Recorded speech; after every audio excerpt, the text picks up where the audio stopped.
Inseguimento delle forze dell'ordine nei confronti di un tunisino nemmeno trentenne sfuggito poco prima ai controlli in zona stazione, conferma in diretta, oggi all'ora di pranzo a Mestre. Il fatto in Corso del Popolo, incrocio con via Torino. Sono le 12:40, le nostre telecamere sono lì, accese, obiettivo aperto sugli ultimi fatti di cronaca e delinquenza, tra spaccio, aggressioni e furti, quando inaspettate ci raggiungono prima le furiose grida con imprecazioni del tunisino di nero vestito che attraversa la strada, eccolo, ora cammina in apparenza tranquillo. Fulmineo l'arrivo degli agenti delle volanti del commissariato di Mestre, l'hanno visto, a circondarlo sotto i portici dell'hotel, anche con i poliziotti della seconda volante giunta dalla direzione opposta, ben 5 agenti. Gli chiedono il motivo della sua fuga dal posto di blocco precedente, scatta la perquisizione.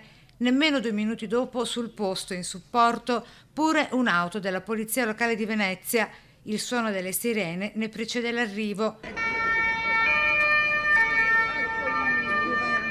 Tutto attorno, tra la curiosità, la paura e la bramosia di sapere cosa stia accadendo, si formano capannelli di gente. Ferma, osserva, guarda attonita e sorpresa, cerca di capire cosa stia accadendo in questa zona della città assediata da sbandati e criminali, tra il plauso di quanti si dicono soddisfatti dell'immediato intervento delle forze dell'ordine.